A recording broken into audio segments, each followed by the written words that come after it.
Bonjour les potiers, bonjour les amoureux de la céramique.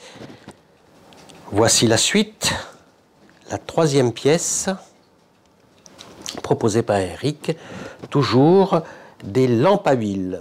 Celle-ci, c'est la plus compliquée de tout. Alors, voyons voir qu'est-ce qui complique par rapport aux autres. Je rappelle que la dernière, c'était celle-ci. Que la difficulté, c'était d'emmener de la terre au milieu pour pouvoir tirer ici la petite coupelle. On a toujours cette difficulté ici. Alors, ce qui change, c'est que la coupelle ici, elle est quand même beaucoup moins grande que celle-ci. Donc il nous faudra moins de terre et ça sera plus facile. Bon, ici aussi, un début de coupelle, je dirais inachevé, une petite décoration. La pièce du bas, on sait comment la faire. Maintenant, il n'y a pas de changement. Celle-ci, il y a un tout petit peu creusé là. Là, il y a un joli galbe. Et c'est toujours cette difficulté-là. Si on veut être dans le beau prolongement ici de la forme, eh bien, c'est difficile de calculer combien il faut faire de réserve de terre, de faire des petites bagues de terre pour retomber dans cette courbe. Nous, on a des moyens modernes par rapport à l'artisan qui avait fait ça il y a bien longtemps. On pourrait aussi en réaliser une partie au tournassage, améliorer la fluidité de la courbe par une opération de tournassage et donc de rectification. Le petit récipient ici, il est petit. Il y a une belle pointe, il faudra la réaliser. Il faudra faire un joli pincé. Moi, j'évalue ça à un bon centimètre de hauteur. Et puis là, une petite anse. Eh bien, ça implique quelque chose. J'attends presque une réponse, comme si c'était dans un cours. Mais non, je suis seul à l'atelier des rêves.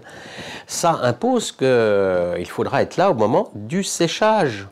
C'est-à-dire que ce garnissage-là, il faudra le faire juste au bon moment, quand la terre est à l'état du cuir et qu'on peut encore un petit peu la manipuler sans qu'elle casse. On se voit tout de suite autour.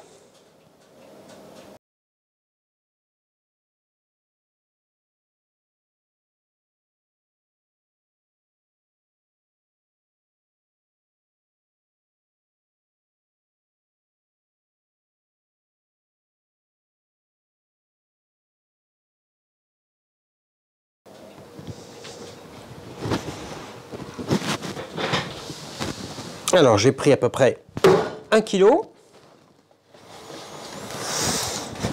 et on va voir ce que ça donne. Un peu de barbotine dans les mains et on va brasser notre quille.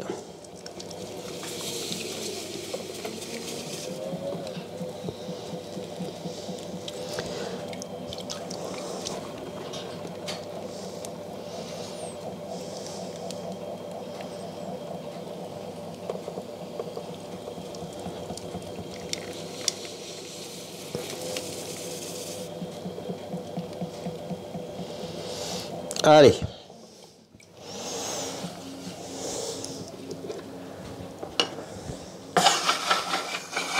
On nettoie la girelle.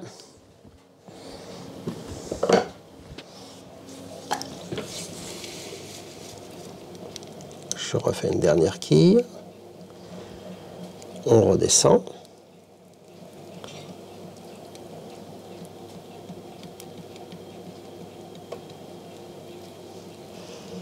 Je vais réserver ici la terre pour la coupelle du bas.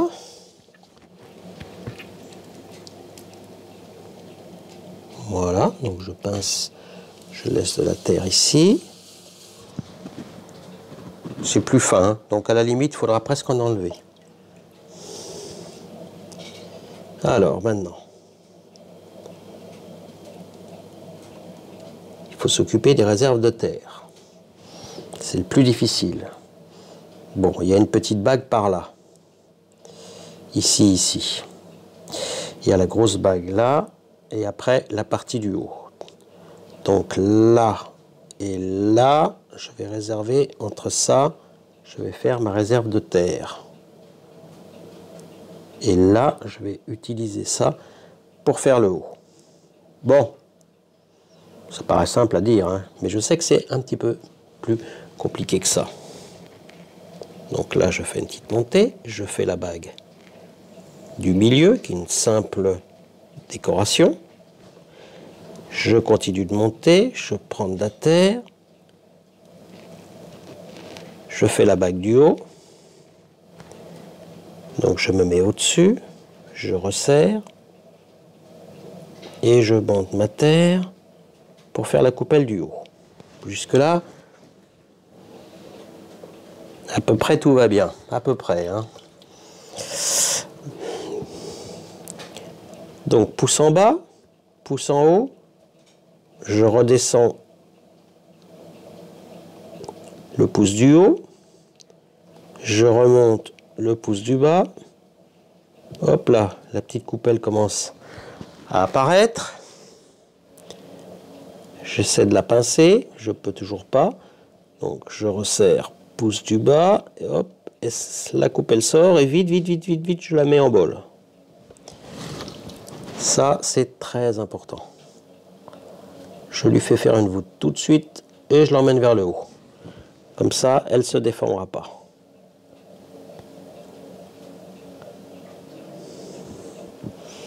Ça manque un peu de hauteur.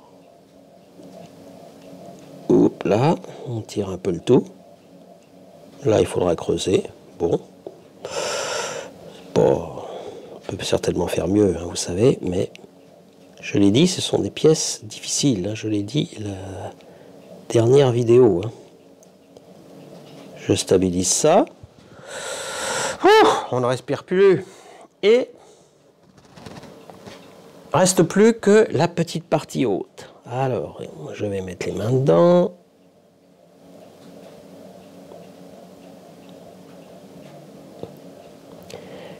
Je vérifie le diamètre ici par rapport au diamètre là. Est à peu près pareil, le tournassage arrangera certaines choses, mais il ne faut pas exagérer quand même.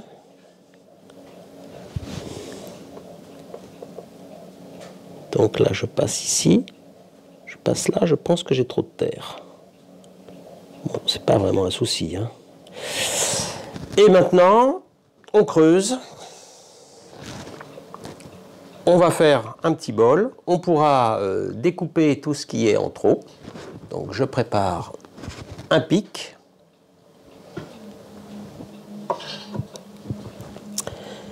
Et il ne faut pas que j'abîme ça.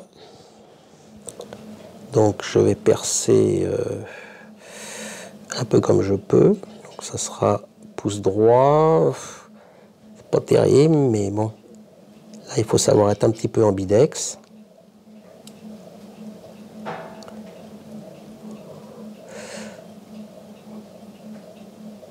Bon, finalement, ça s'est percé index gauche. Hein, il faut des fois inventer un peu des nouveaux gestes au fur et à mesure des besoins.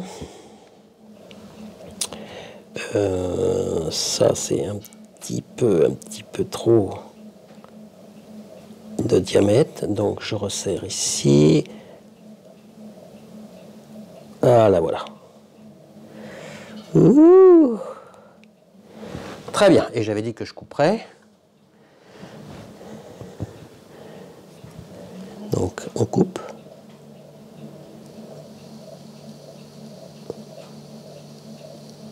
Oups là.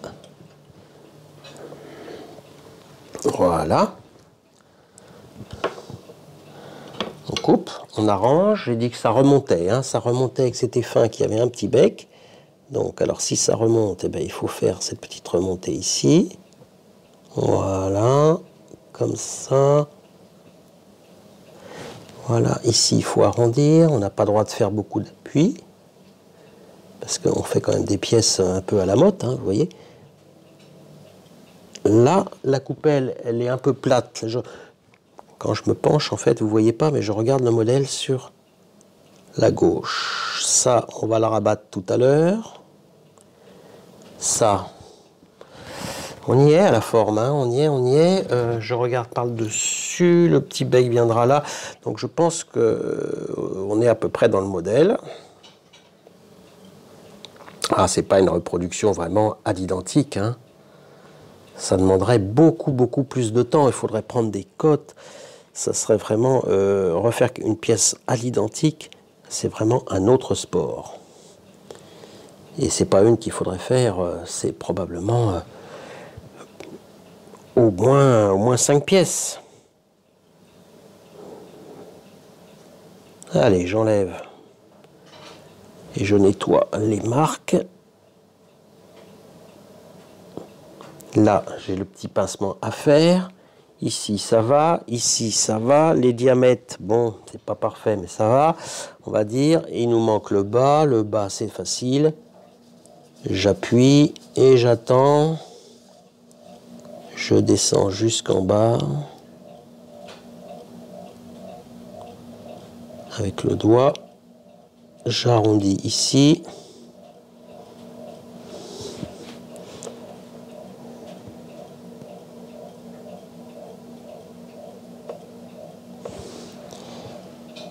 Une fois que je suis là, je tire un peu la terre.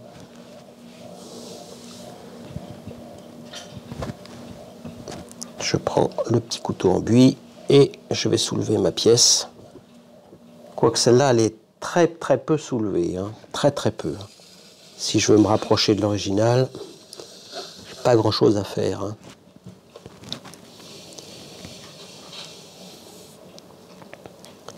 Parce que l'original, tout ça, c'est presque plat. Et ensuite, il y aura la petite anse qui va venir comme ça et qui... Alors là, on a du mal à voir hein, si c'est un simple colombin ou si c'est une petite anse tirée. C'est un petit peu difficile. Bon, moi, je laisserai comme ça la pièce. Tous ceux qui voudront s'y coller, comme on dit, vous allez voir que c'est quand même un peu difficile. Hein, voilà, mais ça peut être un but, hein, essayer un jour d'y arriver. Ça peut être un exercice tout à fait intéressant. J'enlève quelques barbotines. Voilà. Et le haut, eh bien le haut.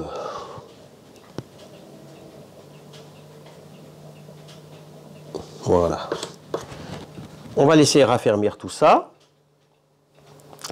Et ben on se retrouve pour la petite partie garnissage, probablement demain. Et puis aussi la petite partie qui se resserre, là. Voilà, ça c'est tout à l'heure et ça c'est pas avant demain. Voilà. Donc à tout de suite. Alors on continue, c'est le lendemain. J'ai mis un ventilateur pour accélérer un petit peu le séchage de la pièce. Alors, on va regarder comment on va lui donner meilleure allure en respectant la courbe de la quille. Et pour ça, nous allons utiliser des outils tournassin. Alors, le choix des outils pour pouvoir réaliser la finition de la pièce. Si vous avez ce genre d'outil, il faudra être extrêmement prudent. Parce que vous voyez, il ne passera pas là. Il arrivera peut-être à passer un petit peu comme ceci, mais difficilement parce que le bec ici va taper.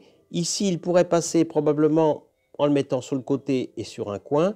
Et ici, pareil, en le mettant sur le bord. Mais c'est beaucoup trop gros. Donc moi, ce que je recommande, c'est des outils appropriés aux formes. Alors, je ne vais pas utiliser le grand, mais je vais utiliser ces deux petits-là. Celui-là va passer ici, il va passer là, il peut passer aussi ici. J'ai fait un petit test tout à l'heure. Et puis, un plus petit, écoutez, là, pour vous dire la vérité, j'ai été le faire sur mesure parce que j'en avais pas d'aussi fin. Et je vais l'utiliser et lui, il va passer partout. Voilà. Donc, qu'est-ce qu'il va nous falloir d'autre ? Je recommande ici de l'air comprimé parce que pour enlever ce qui va se passer, les copeaux qui vont tomber dans la coupelle, il faudra les enlever. Alors, recommandation de base, ici je vois une petite partie saillante, je la gratte à l'arrêt pour ne pas avoir un outil qui tressaute et qui fait des marques. Voilà, donc c'est parti, attention, on ne touche pas au bec, on ne peut pas tournasser ça. Ça, c'est des choses qui vont être faites à l'éponge quand ça sera sec. Par contre, le reste, eh ben, il faut y aller doucement et respecter les courbes. Alors c'est parti.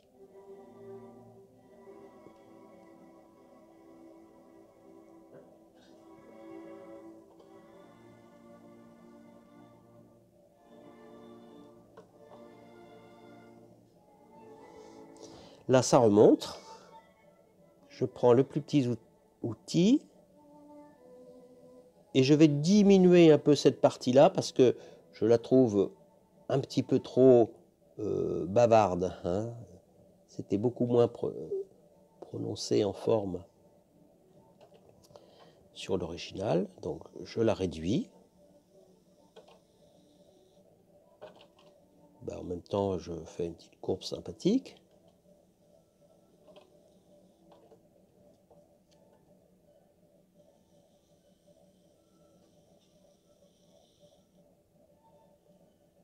Voilà, alors attention au diamètre ici qui doit se poursuivre là. Donc se poursuivre, et ici je pense que je suis beaucoup trop fort en diamètre par rapport au bas ici. Donc je commence par réduire sensiblement le diamètre là, jusqu'à temps que visuellement je vois cette courbe. Et alors pour moi, c'est ici, pour vous, ça sera probablement de l'autre côté, mais il faut que la courbe ici vienne rattraper la courbe de la quille au-dessus de la coupelle.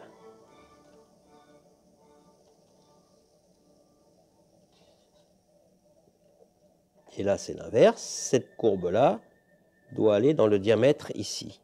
Et on y est presque. Donc encore un tout petit peu là. Je fais un passage. Je rattrape le dessous de la coupelle.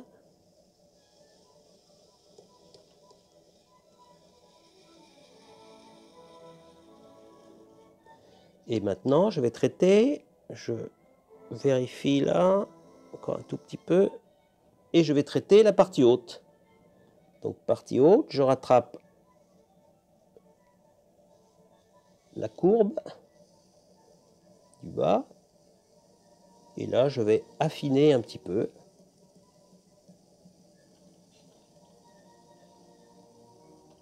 Ça sera un peu plus élégant.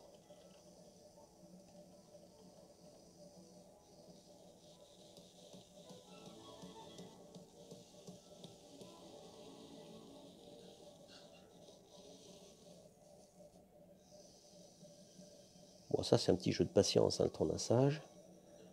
Mais c'est un bon moment. Hein. C'est là où la pièce prend son allure.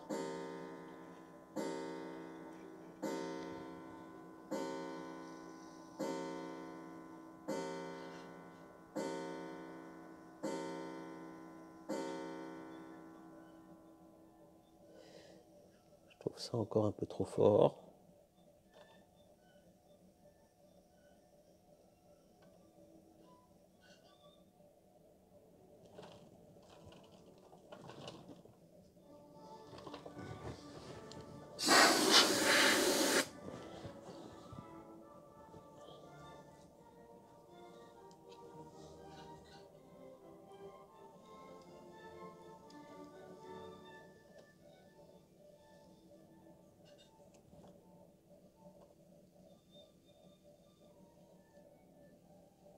Ah, vous savez, c'est pas si désagréable que ça à faire. Hein.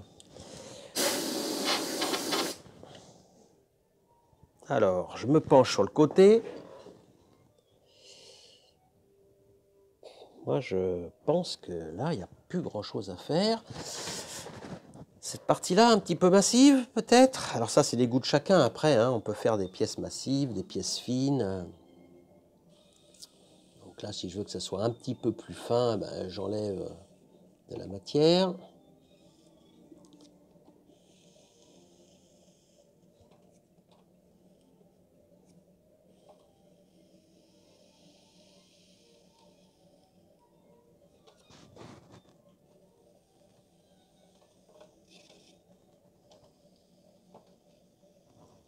Alors vous voyez, j'ai pris grand soin de ne pas décoller la pièce. C'est vrai que je n'ai pas parlé de ça au début, mais c'est quand même très important. Hein. Si la pièce était décollée, vous imaginez, pour la recentrer, ce serait pas du tout facile. Enfin, encore là, oui, mais j'ai pas parlé non plus comment on va évider cette partie-là. Alors on peut prendre le risque de cuire ça au four comme ça, s'il n'y a pas de bulles et si tout va bien, bon bah ça se passera bien. Mais ça fait quand même beaucoup de matière. Là on est au moins à 5 à 6 cm. Donc je pense qu'au moins il faudra évider à la main. Alors je ne sais pas si j'aurai le temps de montrer tout ça, mais évider à la main, bah, simplement avec des outils pour creuser, hein, quand c'est pas encore tout à fait sec. Bon, on va laisser sécher et on se retrouve pour la finition à l'éponge. Je pense que ça peut être intéressant, ça a déjà été montré plein de fois, mais pourquoi pas continuer à le remontrer. Voilà, on fera la petite finition à l'éponge. A tout de suite.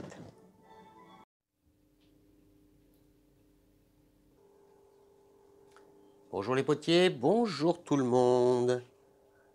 On est toujours sur notre petite pièce. Regardez son allure maintenant qu'elle a été tournassée. Moi je pense qu'elle commence à en avoir de l'allure. Alors, on va enlever toutes ces marques que vous voyez ici. Il y a les marques de tournage, quelques marques de tournassage, quelques marques de fabrication ici. Et tout ça, ça doit disparaître. Vous connaissez cette recommandation, je pense. On ne peut plus utiliser ce genre de papier, de toile émerie, de papier abrasif. Ça, c'est très mauvais pour les poumons. Par contre, une éponge humide, ça marche très bien.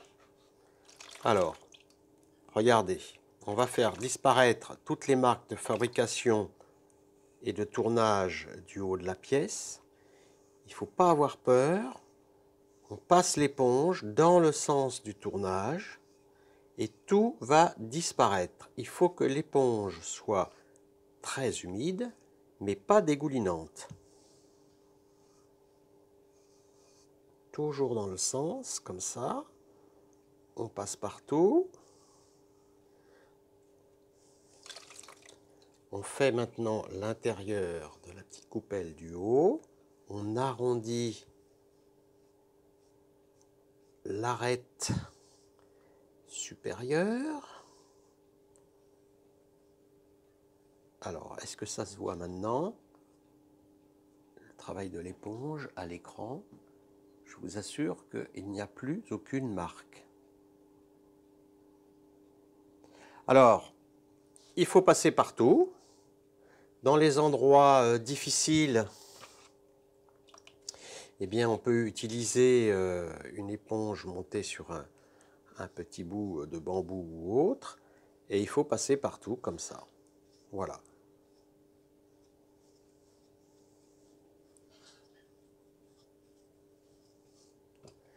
Si on avait des grosses marques à faire disparaître, ce qui n'est pas le cas sur cette pièce, on changerait d'éponge et on prendrait une éponge avec une partie verte, le Scotch-Brite.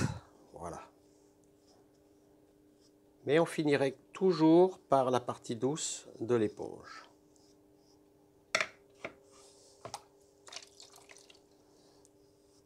Alors la prochaine étape, eh bien, ça va être de faire sécher cette pièce encore plus, parce que cette partie-là, le forêt n'est pas arrivé jusque-là pour faire le trou. Donc là, il y a une partie, il faut vraiment qu'elle soit totalement sèche, sèche à cœur, comme on dit.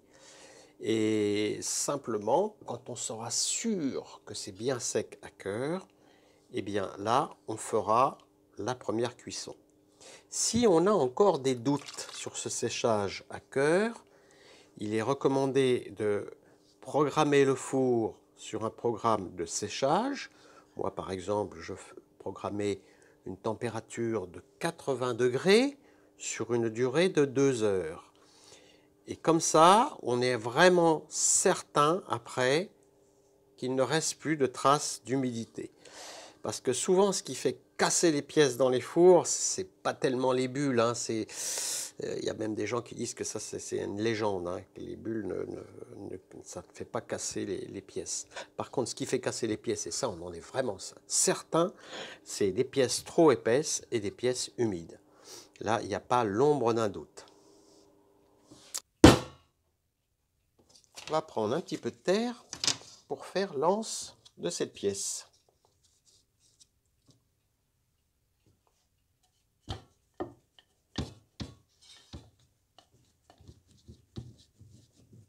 On ne va pas aller à la croûteuse pour faire ça. On va simplement prendre le rouleau à pâtisserie. On fait environ 8 mm d'épaisseur. On prend un couteau adapté.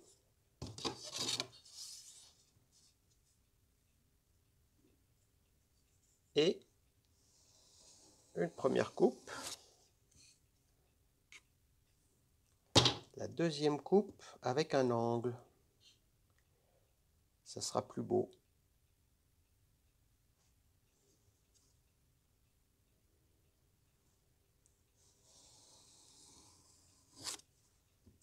Voilà.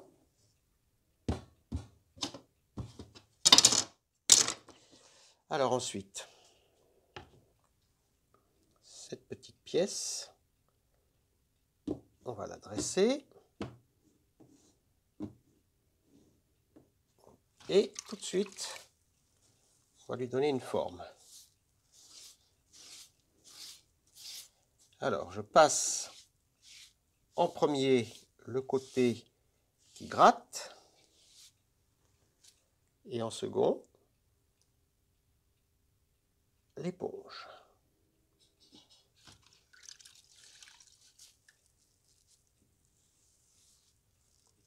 Je casse les angles.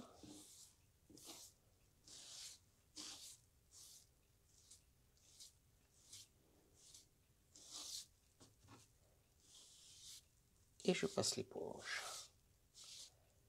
Pas avoir peur de mettre de l'eau. Ensuite,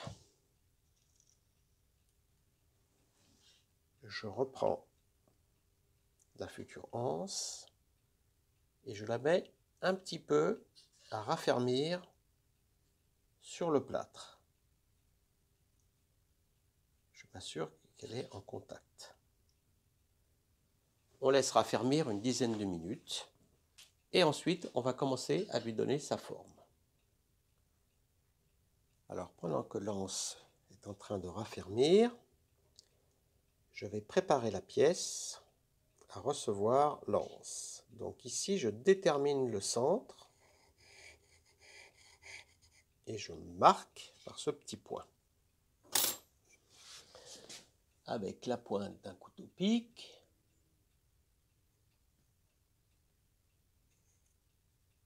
je fais la marque et pendant que j'y suis, je fais un petit pense-bête aussi dessous. Voilà, parce qu'il va falloir préparer cette partie. Et vous allez voir que il faut quand même réfléchir un petit peu à qu'est-ce qui va se passer. Si on reprend le dessin,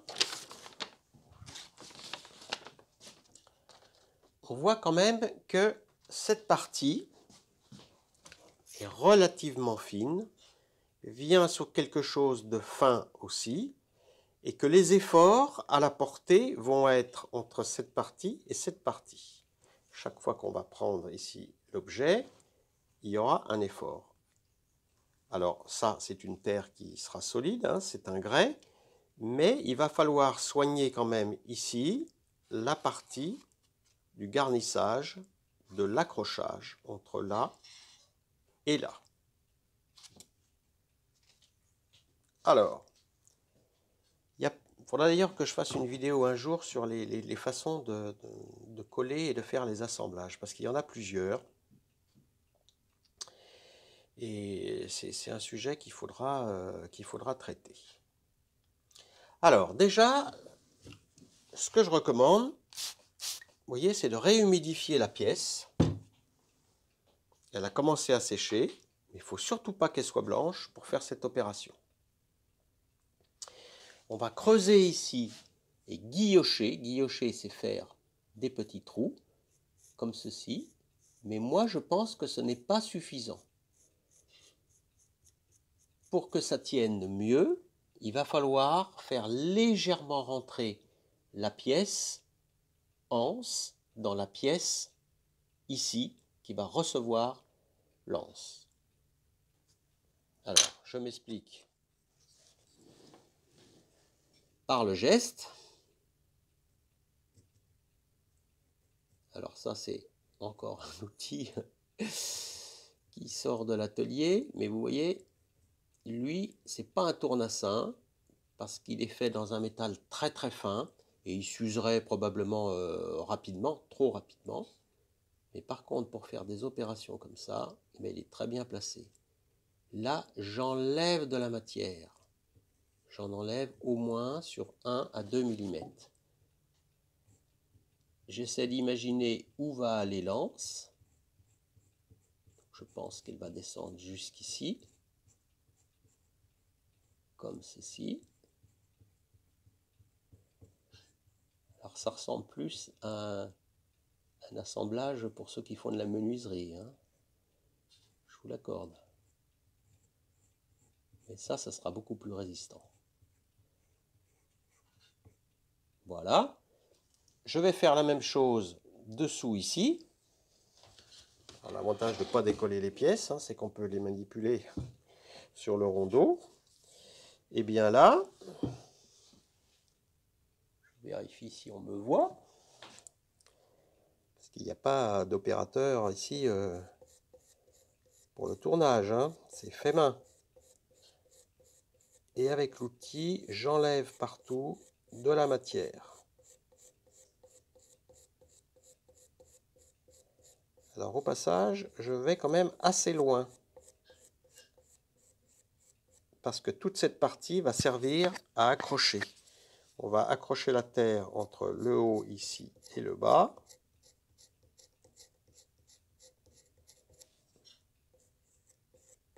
Dans cette petite nervure.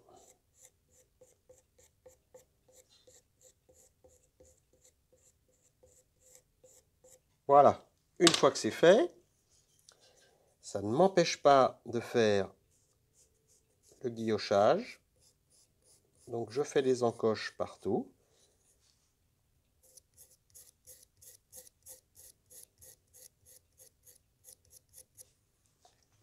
Avec un pinceau, on enlève le surplus. Ou une brosse à dents, pourquoi pas.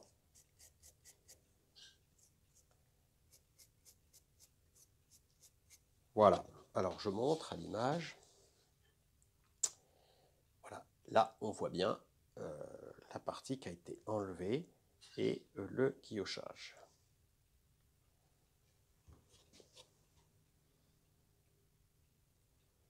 Alors pour la fixation et la mise en forme, c'est bien de trouver une forme qui soit à peu près, hein, parce que ça c'est quelque chose de générique, hein, je me sers pour faire des anses.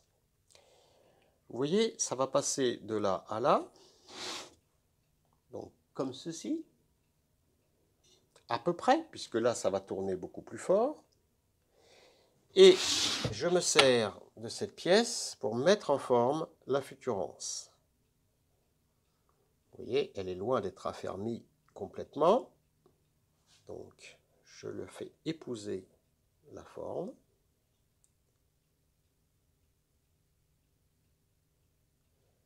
Et je pourrais encore la modifier. Voilà, donc je peux même aller l'accrocher, hein, comme ceci. Ça, elle ne bougera pas. Voilà, et on va laisser raffermir ça. Ça va venir quelque part comme ça. Voilà. Donc on se retrouve quand ça sera un petit peu plus raffermi. Je prépare la barbotine. Ça, c'est quelque chose qui est important, la barbotine, parce que il ne faut pas que ça soit trop mou. Vous voyez, il faut qu'elle se tienne quand même. Donc j'ai pris un peu de barbotine souple et un peu de barbotine dure dans le pot. qui sert à humidifier les mains au tournage. Et puis à l'aide d'une petite spatule, voilà, je prépare mon mélange. Donc ça va être très important de tout préparer avant de faire. Alors la barbotine, on la met de côté. Elle est prête. La pièce, elle est guillochée. On est à peu près droit. Oui, ici peut-être un léger défaut d'optique, on va dire. Bon, alors je reguilloche un tout petit peu là, voilà. Je creuse en même temps. Je récupère sur le côté la petite anse, la voilà qui arrive. Et je regarde sur le côté comment ça fonctionne, comment elle va venir. Voilà, quelque part comme ça, ça va m'aider pour faire les découpes. Alors je vois tout de suite que par rapport au modèle, on était, je le regarde, il est là-bas, on était droit, donc on est droit, on est comme ça. Donc moi j'ai repéré, grosso modo, c'est ici. La partie droite, donc je coupe.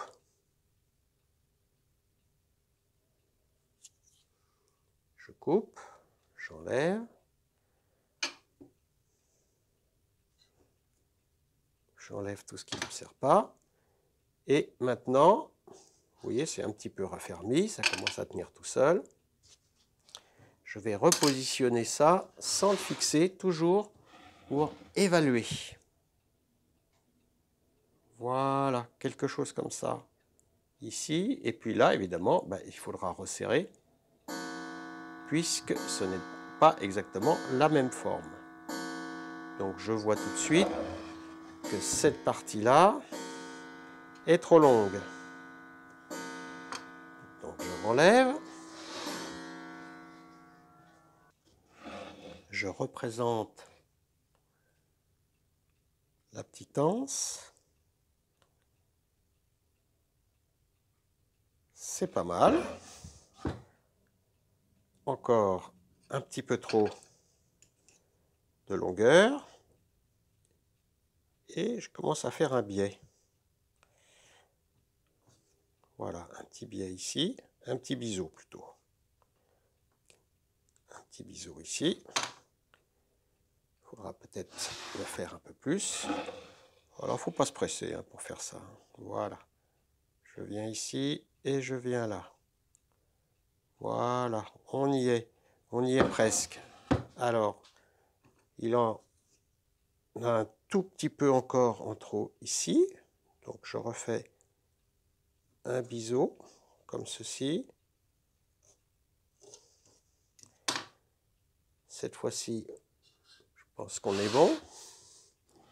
Je représente à nouveau comme ceci et ici. Bon, je regarde si les courbes fonctionnent. Moi, ça me semble pas trop mal. Donc, on va faire la fixation. Alors, si on veut une bonne fixation, cette partie-là, si on ne veut pas qu'elle soit trop épaisse, que ça fasse quand même joli, il faut enlever un peu de matière.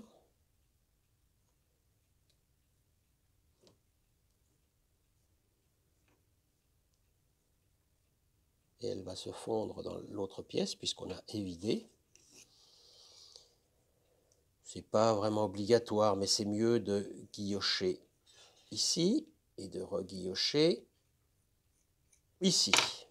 Maintenant, on prend de la barbotine, on vient boucher tous les petits trous du guillochage. La même chose en bas.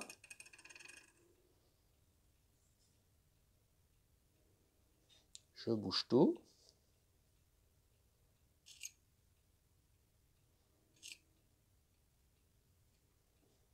Je mets ça en attente. Je vais faire exactement la même chose sur la pièce.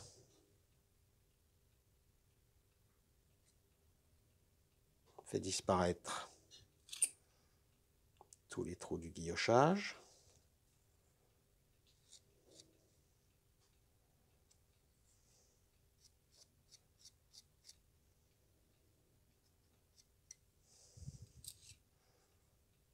Il vaut mieux en mettre plus que pas assez, hein.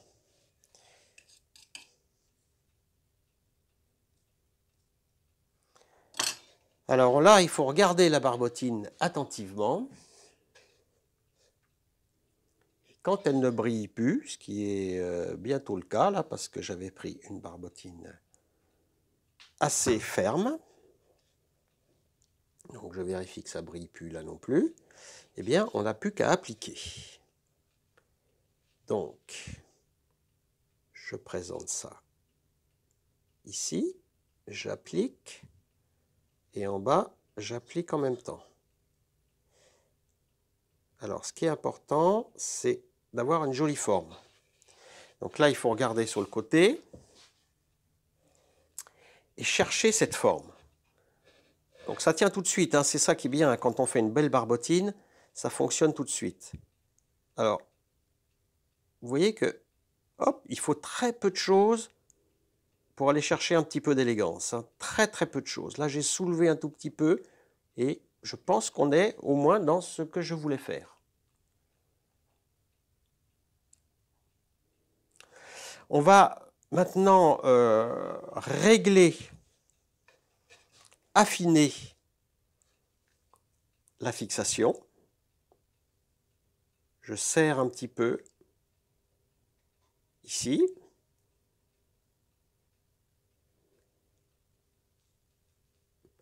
Et avec un petit outil, moi j'aime bien les outils en os, je commence à appuyer sur les bords.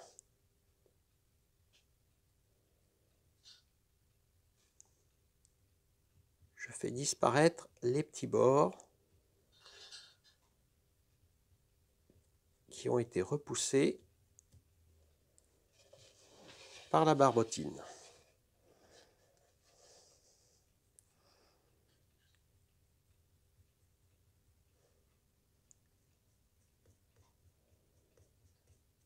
Voilà, donc je vais faire ça partout, sur tous les côtés des fixations. C'est un petit peu long, mais ce n'est pas déplaisant. Une fois qu'on a utilisé le repoussoir sur les côtés des jonctions, j'utilise un pinceau et je passe à nouveau partout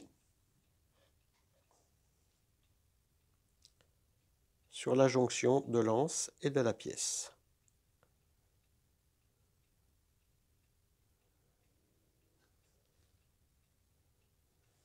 On peut rajouter un petit peu d'eau.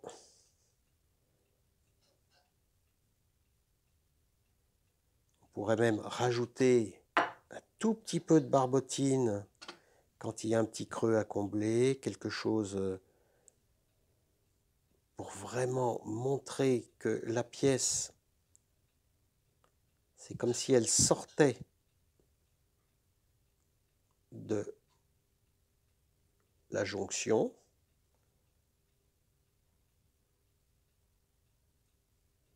Alors voilà, moi là je trouve que c'est pas mal. Je ne sais pas si ça se voit. Enfin oui, voilà. Il faut que ça, comme si là, cette pièce-là, elle rentrait vraiment dans l'autre, ce qui est un petit peu le cas, avec un bel angle. Voilà. Alors c'est pas encore la finition finale, puisque finition finale, je l'avais dit sur le tour, ça se passera avec une éponge. Mais déjà là, on arrive à un niveau de finition quand même assez intéressant.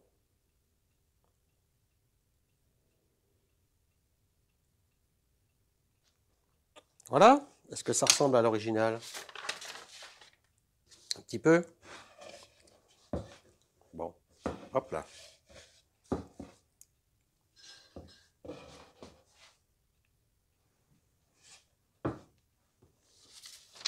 Bon, on voit que c'est quand même de la même famille, hein, même si c'est pas tout à fait pareil. Bien. On se revoit pour la finition, traitement à sec. Chaque fois qu'on fait sécher des pièces de ce type qui comportent une anse, un garnissage, un montage, vous devez impérativement mettre du plastique autour. Ça empêche de voir apparaître ici des petites fêlures. Alors, dans notre cas là, je pense que tout s'est bien passé. Vous voyez les imperfections du collage, c'est tout à fait normal. Et maintenant, on va recommencer un travail à l'éponge pour enlever toutes ces marques. Le fond a été évidé avec la même méthode que la vidéo précédente. Je n'ai pas remontré cette partie-là. Donc là, j'ai essayé de faire des bords assez fins. Et puis, le fond du trou a été fait avec le forêt. Je précise pour ceux qui voudraient faire la même chose, c'est un forêt de gros diamètre, 13 mm, un de 10 au premier passage et un de 13 mm, un forêt acier. Alors allons-y maintenant pour le travail à l'éponge que vous connaissez très bien.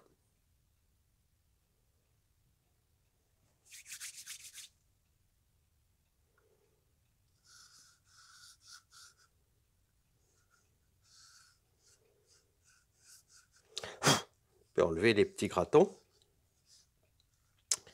Ça ne sert à rien de les réhumidifier et de les faire coller pour de bon sur la pièce.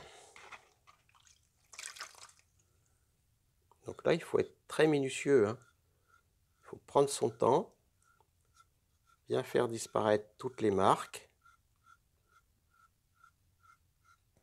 passer partout, ne pas être pressé.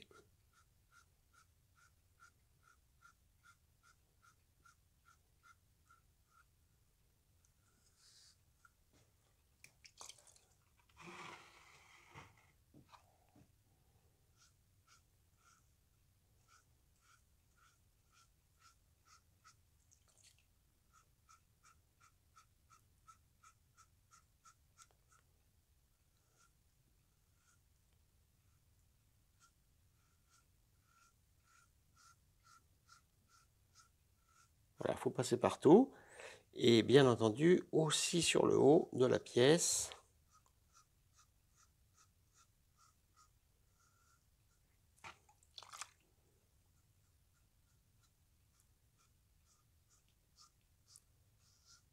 Si jamais vous faites une coulure sur la pièce, vite vous passez l'éponge dessus. Il ne faut pas que ça rentre en profondeur, que l'eau rentre en profondeur dans la terre.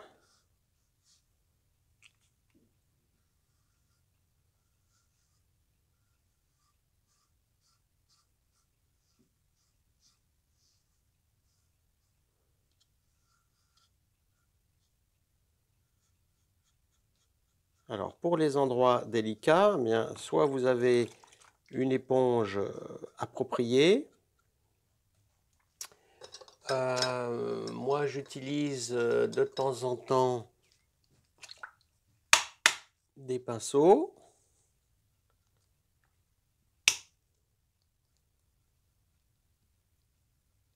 C'est un petit peu long, mais on arrive vraiment à avoir quelque chose de très beau en finition avec cette méthode. Je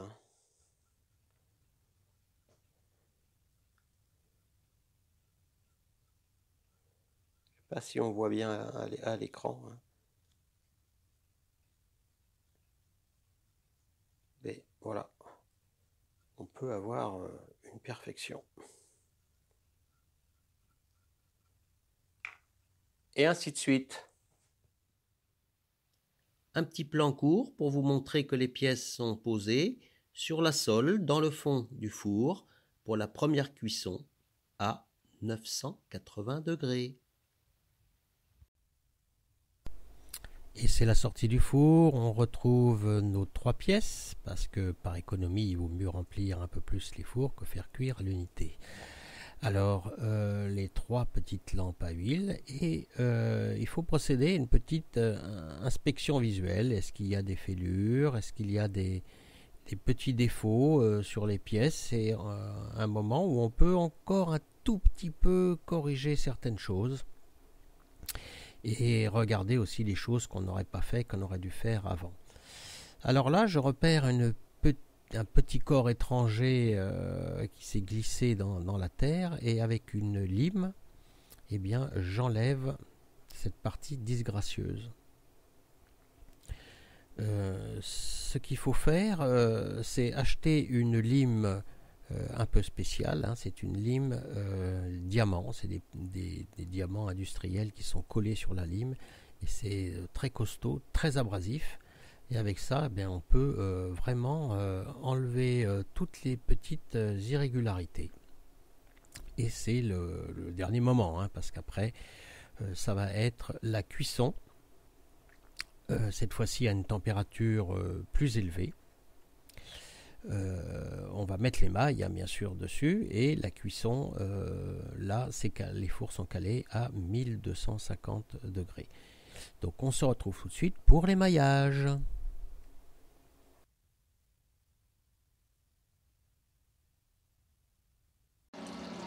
Et nous voici dans la cabine d'émaillage avec notre petite pièce.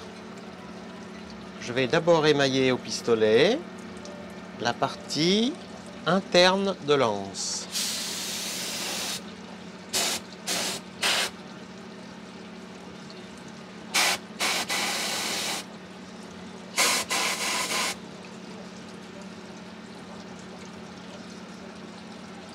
Voilà.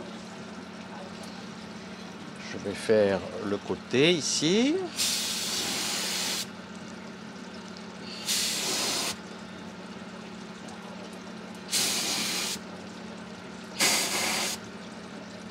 Bon. Et maintenant, c'est plus conventionnel. On va faire d'abord les parties dessous et après les parties dessus. Oups là! Je m'y attendais, donc attention, il va falloir tourner doucement. Il ne s'agit pas de casser la pièce à ce niveau-là. On met de l'émail. Dessous ici, dessous là-bas, dessous la coupelle du milieu et dessous la coupelle du haut.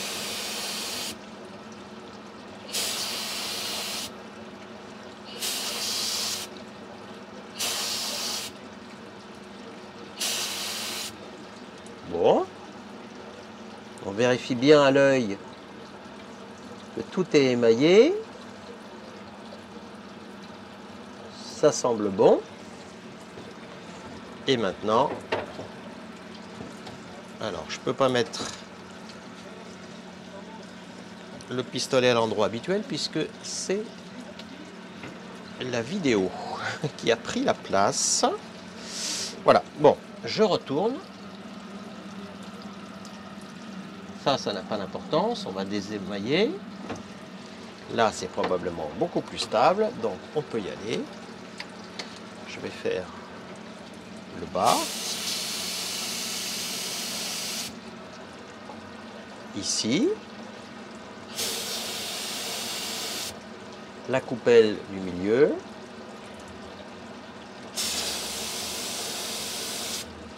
Et la coupelle du haut.